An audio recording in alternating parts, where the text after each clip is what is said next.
Ya, baik pemirsa Cepos TV. Kali ini kita kembali dalam acara Ngopi Bareng Redaksi.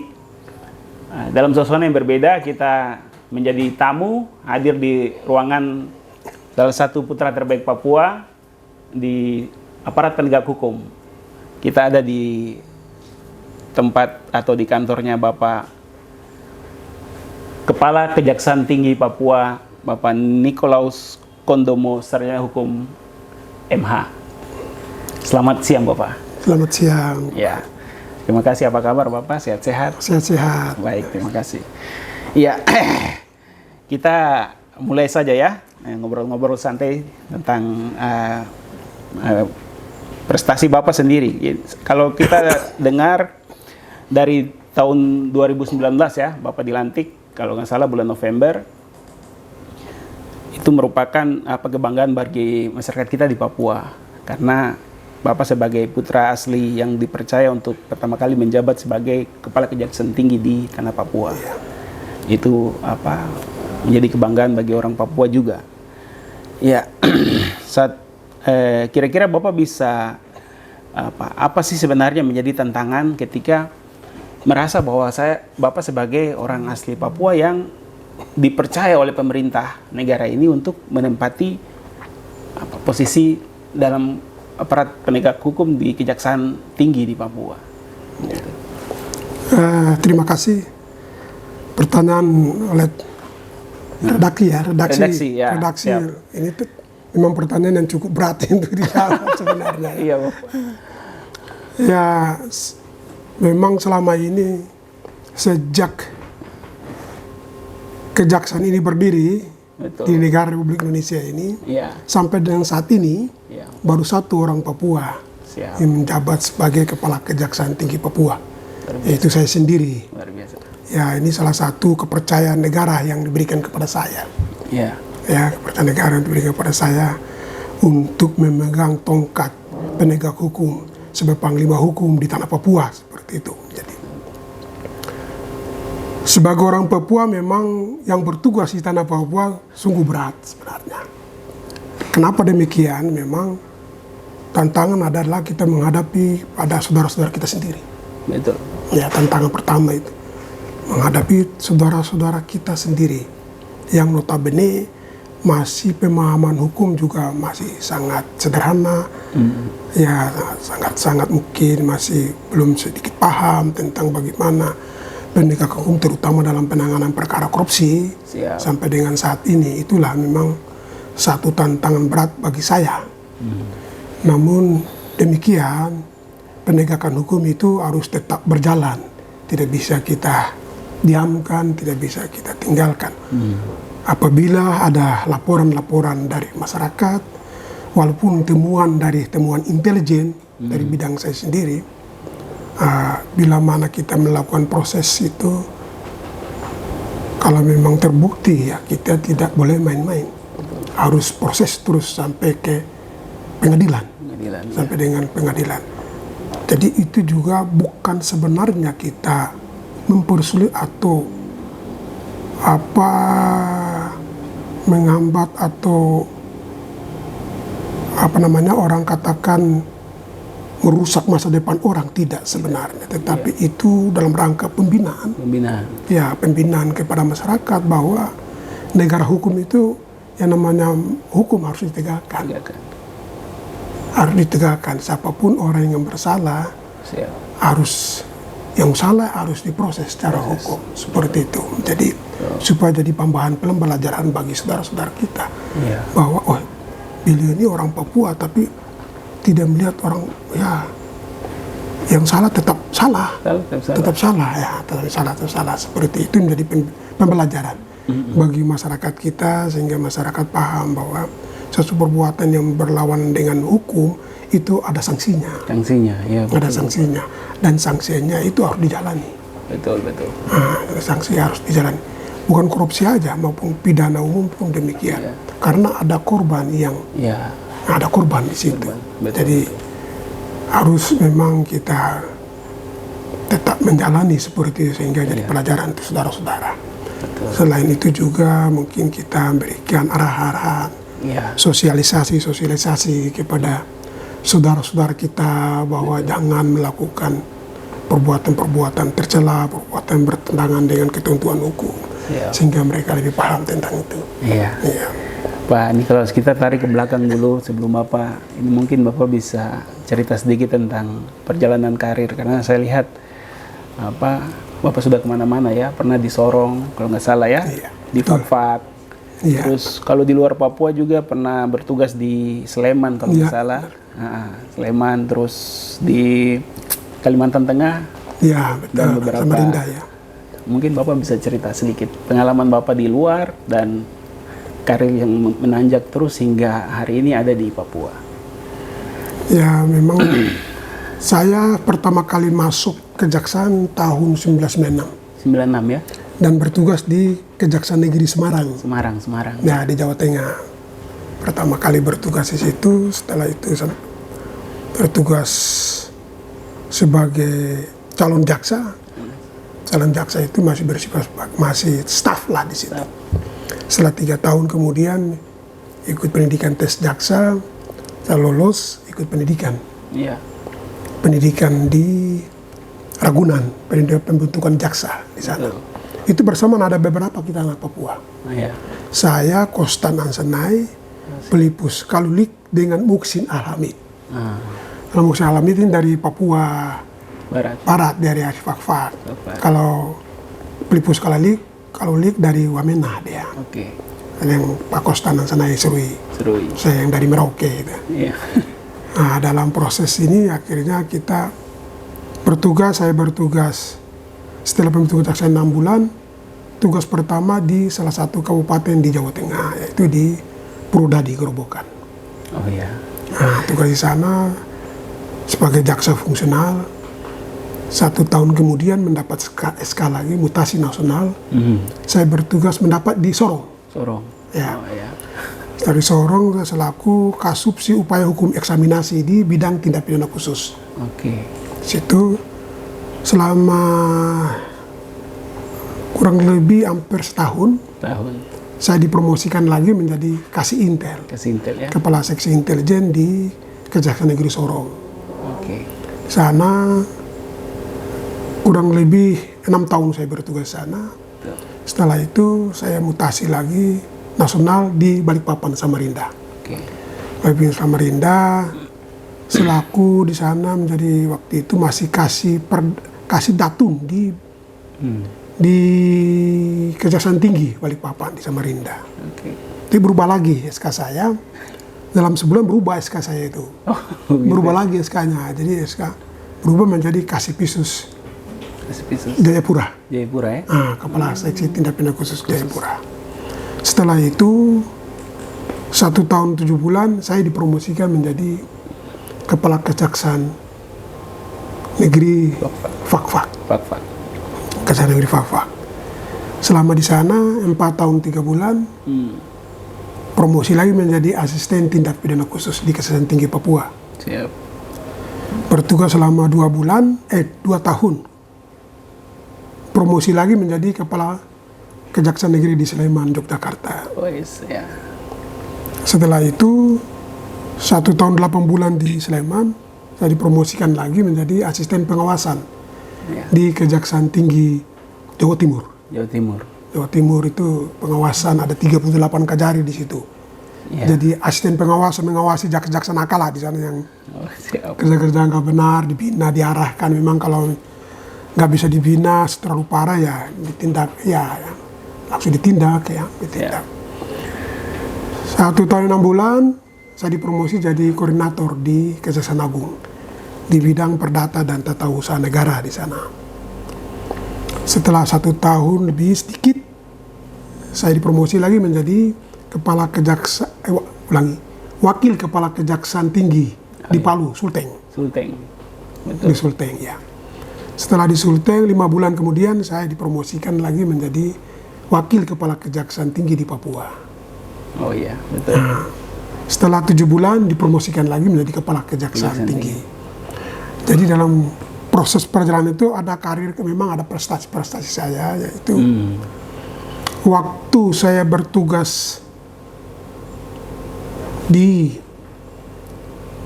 di Kejaksaan Negeri Sorong. Waktu SK saya pindah ke Balikpapan, pada saat itu kejatinya adalah Pasitanggang. Oke. Ya tahun 2007-2006 sekitar itu. Beliau kebetulan di Kasippisus Jayapura ada jaksa yang sudah fungsional. Kasippisusnya sudah fungsional. Beliau mencari siapa kira-kira orang yang cocok untuk menggantikan.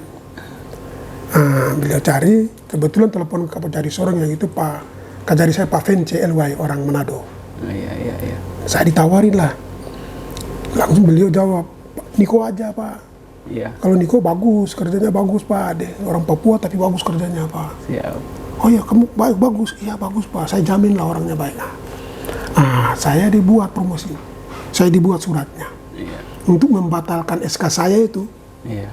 Membatalkan SK saya yang pindah ke Balikpapan. Minta ke Kejaksaan Agung. Betul. Dalam itu 1 bulan kemudian SK saya berubah. Jadi berubah dalam sebulan ya? Dalam sebulan. SK saya berubah. Siap. Jadi Kasippisus Jayapura. Betul. Ya. Memang di situ banyak perkara-perkara tunggaan yang banyak saya selesaikan. Perkara-perkara korupsi di situ. Betul. Pada saat itu. Setelah itu beliau Pak Kajati melihat karena saya juga banyak prestasi di situ. Di Sorong juga banyak menangani perkara-perkara besar. Yaitu illegal logging, zaman-zaman illegal logging, Betul. illegal fishing, perkara-perkara perbankan, uang palsu, itu banyak saya yang pegang karena dipercaya oleh Pak Kajari. Siap. Dipercaya oleh Kajari. Waktu Pak Kajari saya Pak Antoni Ujung. Iya. Antoni Ujung. Ujung. Ya sampai Kajari dan Kajari juga masih lah memberikan percayaan kepada saya. Setelah itu menjadi Kajari Fakfak. Iya. Setelah menjadi Kajari Fakfak, saya di sana juara 1 penanganan perkara korupsi. Siap. Kajari TPB. Oke. Seluruh Indonesia. Betul. Menangkap perkara di sana. Tingkat kelas 1, akhirnya saya dipromosi jadi Aspisus itu. Betul. Setelah Aspisus, Kasidiknya Kajari Jayapura sekarang ini, Pak Alex Naraya itu. Iya. Kasidiknya. Juara 3 penanganan perkara korupsi. Luar biasa Pak. Setelah itu pindah promosinya di Kajari Sleman karena kelas 1. Iya. Sleman. Di Sleman saya juara 3 sidakarya. Betul. Saya menciptakan denda tilang online dan pengembalian barang bukti door to door. Itu saya dinilai sangat bagus sehingga mendapat sidakarya. Juara 3 seluruh Indonesia. Betul. Dan PIM 2 pun juga saya mendapat juara 1. PIM 2 di Surabaya. Luar biasa. Seluruh Indonesia saya juara 1 di situ. Karena saya proyek denda tilang online ini karena itu baru mulai. Baru ya. Baru pertama itu saya yang ciptakan. Itu sekarang sudah banyak udah ngerame denda tilang online itu Pak. Dengan pengembalian barang bukti door to door sekarang. Door to door itu ya. Ya. Luar biasa. Setelah itu sampai di sini ya itulah. Dan pernah waktu di Kepala Kejaksaan Negeri Fakfak saya juga pernah terpilih mengikuti studi banding ke luar negeri. Siap. Ke Washington, Alaska, Atlanta. Luar biasa. Waktu itu zamannya Jampidor adalah Pak Amsal Taja. Saya dipilih untuk mengikuti studi banding ke sana.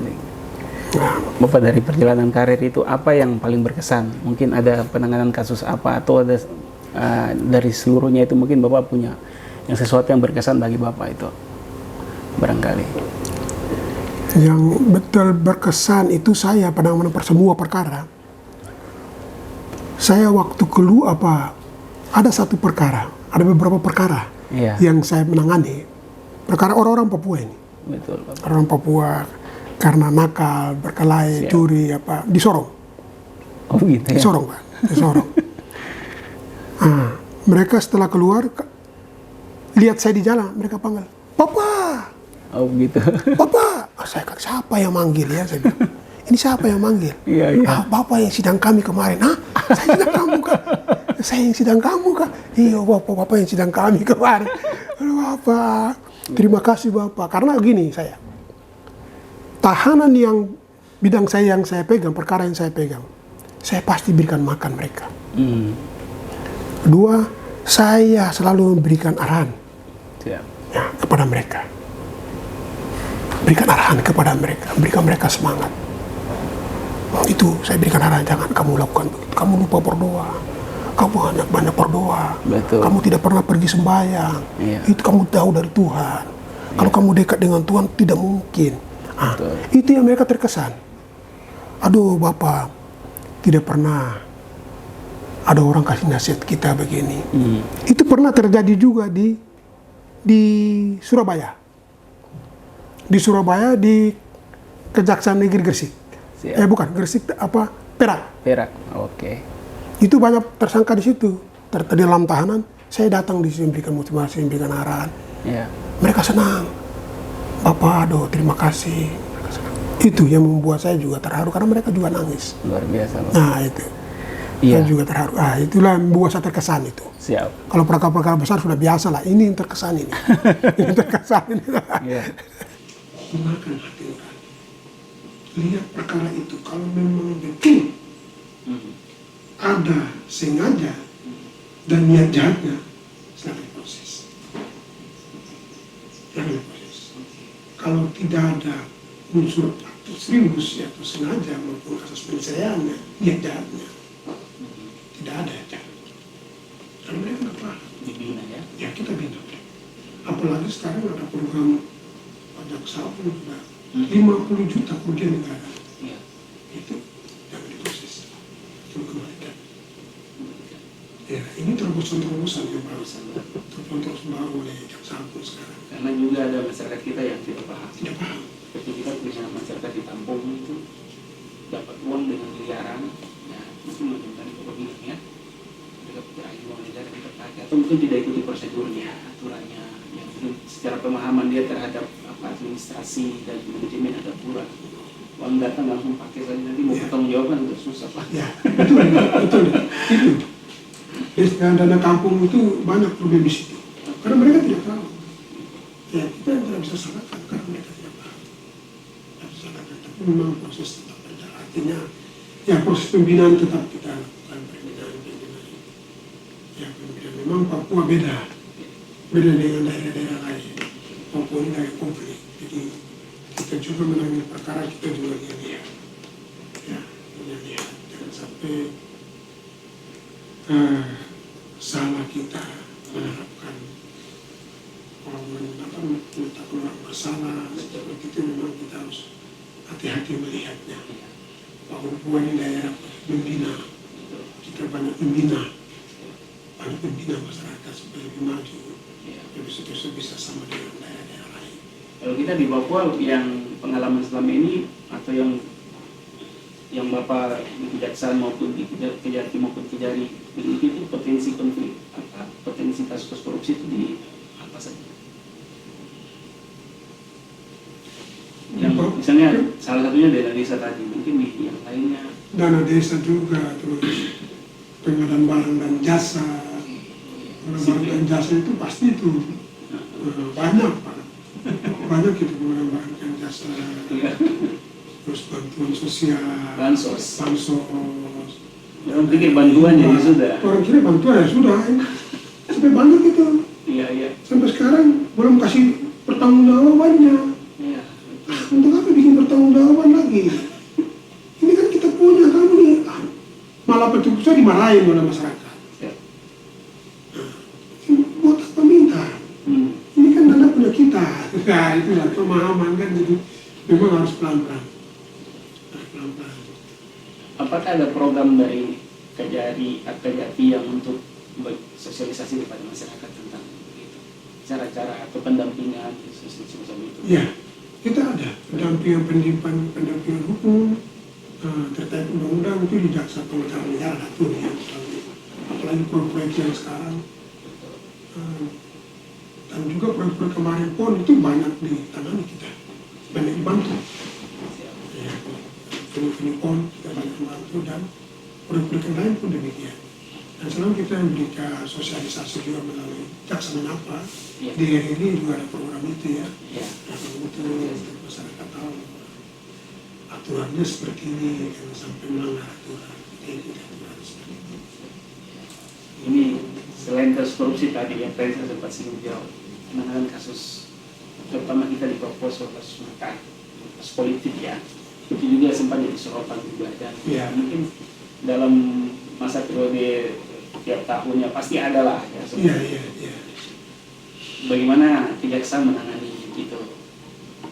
Memang perkara ini menarik ya, Betul. menarik betul. Memang kita juga harus hati-hati menangani perkara-perkara yang terkait dengan makar ini, memang karena masyarakat tidak paham saja, masyarakat tidak mengerti sebenarnya, ketika ikut-ikutan. Karena kalau mereka mengerti, tidak mungkin mereka mengikuti, tidak mungkin lah mereka karena tidak paham. Tapi ya penanganan perkara seperti makar, kalau memang ada tetap diproses. Kita proses. Kemarin juga ada beberapa perkara makar yang kita tangani sampai proses hukum selesai. Ya selesai dengan baik. Mudah-mudahan kita harapkan jangan sampai terjadi lagi, karena pelaku-pelaku yang pernah dihukum itu bila mana melakukan lagi, maka hukumannya akan berat. Lebih berat pada itu. Iya, Pak Pendomo. Ini kita balik pada sosok Bapak sendiri sebagai seorang putra Papua yang bisa menduduki jabatan paling tinggi di Kejaksaan Tinggi ya.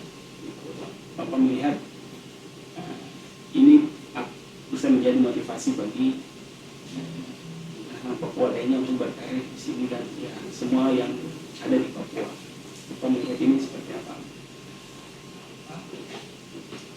Posisi atau karir Papua yang lain, karena terus terang waktu kita awal melihat bahwa ada kepercayaan yang besar yang diberikan bahwa sebenarnya orang kita di Papua juga mampu untuk bisa berkarir dalam di kejaksaan atau di aparat hukum terutama di kejaksaan. Mungkin untuk anak Papua lainnya atau yang ada di Papua ini bagaimana? Mau kita tiap tahun itu ada penerimaan CPNS ya, penerimaan CPNS yang ada juga diberikan kesempatan untuk anak Papua. Dan tiap tahun itu ada penerimaan. Memang untuk di Papua gridnya sebenarnya tidak sama dengan di luar. Di luar itu sekitar 400, nilai 420 standarnya, sedangkan di Papua mungkin 350.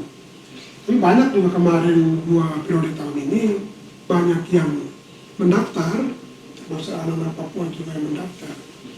Tapi seleksi kemarin itu tahun ini hanya 2 yang lolos. Hanya 2 yang lolos. Nah, padahal memang standarnya sudah turun sebenarnya dibandingkan yang di pusat. Dan itu baru 2 yang lolos kemarin. Nah, kita harapkan teman-teman, ternyata memang kita anak-anak kita mungkin ya kurang belajar ya, kurang belajar. Setelah saya lihat ada beberapa yang lulus dari Makassar itu, ada beberapa 2 atau 3 orang yang di Roke ditugaskan. Ternyata mereka sebelum mereka mengikuti tes ini 6 bulan sebelumnya mereka sudah persiapan. Mereka sudah persiapan ikut les privat itu, privat swasta yang itu. Mereka ikut itu, mereka ikut. Sehingga mereka sungguh nilainya tinggi sih, begitu siap, nilainya tinggi mereka. Memang di Papua les privat ini tidak ada, memang tidak ada. Ya memang itu katakanlah memang masih kurang lah kita masalah, memang masih banyak kekurangan. Tapi ya kalau mau orang Papua, ya kita harus buat terobosan, mungkin ya terobosan itu mungkin kita minta kebijakan. Sebenarnya dulu pernah Pak Gubernur sudah membuat surat perintah ke Bapak Jaksa Agung langsung minta supaya penerima khusus orang Papua, jaksa khusus orang Papua. Dia sudah terima surat itu. Namun demikian sekarang beda dengan seperti yang dulu. Dulu kewenangan penerimaan pegawai negeri itu masih kejaksaan dari awal sampai akhir. Dari awal sampai akhir. Maka dulu ada grace program untuk anak-anak Papua itu. Yafet Bonai, Yafet siapa nih? Siapa saudaranya? Dawir mereka itu, John Rayar. Nah, mereka itu dari garis program itu ada kebijakan Bapak pimpinan terdahulu. Iya. Tapi sekarang sudah nggak bisa karena semua di Menpan sekarang. Oh iya. Semua di Menpan. Nah, itu yang problem agak berat bagi kita. Dan kita harus minta ke sana, baru bisa berpeluang untuk anak-anak. Tapi yang menarik yang Bapak sebut tadi bahwa kalau ingin mencapai grade itu wah, harus diawali dengan persiapan yang sangat baik. Kita harus berusaha juga. Ya, Ya, itu mungkin ada kebijakan menurunkan sedikit grade untuk anak Papua, tapi Iya. bukan berarti kita tidak berusaha, Tidak berusaha. harus dengan persiapan. Seperti orang menjadi polisi lah, dia harus tahu berenang, toh dia harus berusaha berenang dulu Iya. sebelum nanti karena tes itu kan Iya. harus macam itu ya. itu ada anak Papua yang harus asli loh, hitam keriting. Luar biasa. Berarti kan bisa kok, bisa, ada kemauan aja. Iya. Kemudian ini melihat banyaknya persoalan di Papua terutama dari sisi hukum yang harus dipahami juga oleh masyarakat secara luas. Nah, kita tahu bahwa kita di Papua sini ada yang di kota kita betul-betul paham karena tingkat pendidikan yang baik, tapi masyarakat sampai di pedalaman juga masih banyak ya. Papua kan sangat luas di sisi masih orang belum begitu paham tentang menanggung terutama yang kaitannya dengan beberapa kasus seperti kasus korupsi, ada kasus dana bantuan, tapi bukan kasus pidana. Mungkin apa yang bisa Bapak sampaikan atau lihat tentang meningkatkan pemahaman dari sisi hukum di masyarakat? Ya, memang satu problem berat itu ya karena Papua ini geografinya sangat sulit, Betul. terus biayanya sangat besar, bisa dijangkau hanya dengan pesawat, kapal berhari-hari, dan tenaga saya yang sangat terbatas. Di Pisu saja mungkin 4 atau 5 jaksa di situ dengan menangani berapa banyak laporan masyarakat. Di Pisu pun demikian. Nah, itu memang problem. Sosialisasi pun demikian seperti itu. Jadi paling yang kita bisa melakukan itu adalah dengan cara sosialisasi lewat media, sosialisasi lewat elektronik, sama TVRI, kita bisa sosialisasi lewat situ. Karena biaya sangat besar. Padahal kemauan masyarakat, masyarakat itu luar biasa. Meminta kepada Bapak Jaksa, kapan kembali lagi? Iya, betul. Kita butuh Bapak, ini enak bagus ini Bapak Jaksa, tapi kita terbatas oleh biaya.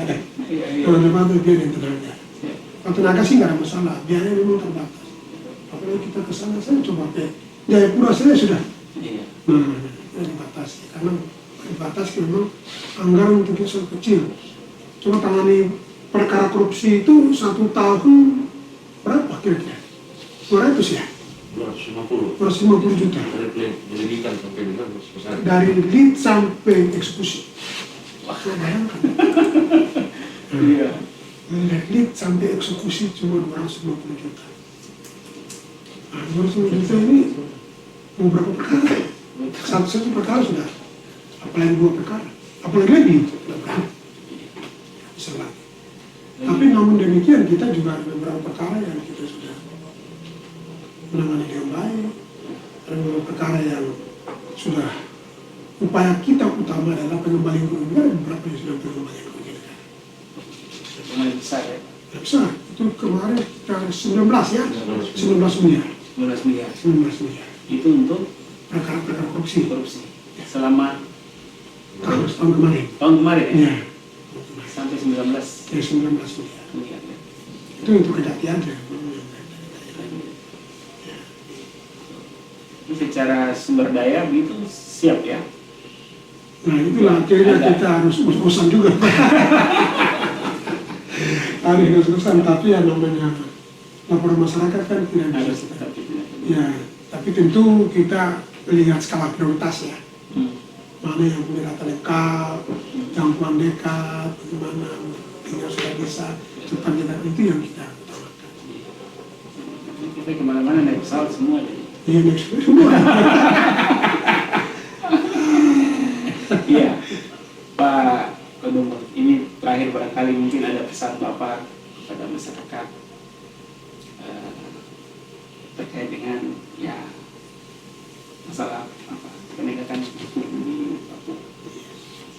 Ya, saya harapkan kepada seluruh masyarakat, terutama berkaitan dengan adik-adik saya, ada yang mahasiswa, ada yang baru belajar, yang baru mulai mengenal lintas diri. Nah, ini gampang terpengaruh mereka. Kalau orang-orang yang tidak bertanggung jawab, nah ini gampang terpengaruh. Kita harapkan kepada mereka supaya harus hati-hati bergaul, harus lihat hati-hati, jangan cepat percaya orang. Ya. Berita-berita hoax itu jangan sampai langsung ditanggapi, nggak boleh, jangan langsung ditanggapi. Kita tanya dulu apakah benar ini berita ini, apakah benar media massa, website, Instagram dan lain-lain. Harus hati-hatilah, ya, hati-hati. Banyak belajar dari saudara saya yang mahasiswa maupun adik-adik kita dulu tidak ada beasiswa. Zaman saya nggak ada.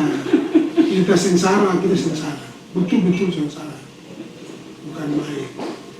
Tapi itu, kamu sekarang banyak sudah ada beasiswa, dan khusus sudah banyak. Bapak Gubernur sudah memberikan program kuliah di luar negeri dan lain-lain. Profesi tiap bulan itu dimanfaatkan benar untuk sekolah. Sekolah pintar kembali, Pak. Dan sekolah, tapi tidak hanya sekolah. Pergaulan juga penting. Ilmu-ilmu terapan dalam pergaulan itu sangat perlu untuk kamu tahu bahwa hidup ini bukan kita sendiri. Hidup kita sendiri, hidup ini ada orang lain. Orang-orang lain juga yang mempengaruhi kita. Kita bisa hidup berkembang. Jadi harus banyak bergaul, memahami orang lain, menghargai orang lain. Itu penting, ya, itu penting. Karena dengan itulah kita bisa menumbuhkan jati diri kita. Dan untuk ke depan, kita bahwa hidup itu bermanfaat untuk banyak orang. Terima kasih Pak Mas Purnomo. Pemirsa Cepos TV, itulah bincang-bincang kita dengan Bapak Nicholas Purnomo, Kepala Kejaksaan Tinggi Papua. Kita akan ketemu lagi dalam Ngopi Bareng Redaksi di kesempatan berikut. Terima kasih, selamat siang. Terima kasih.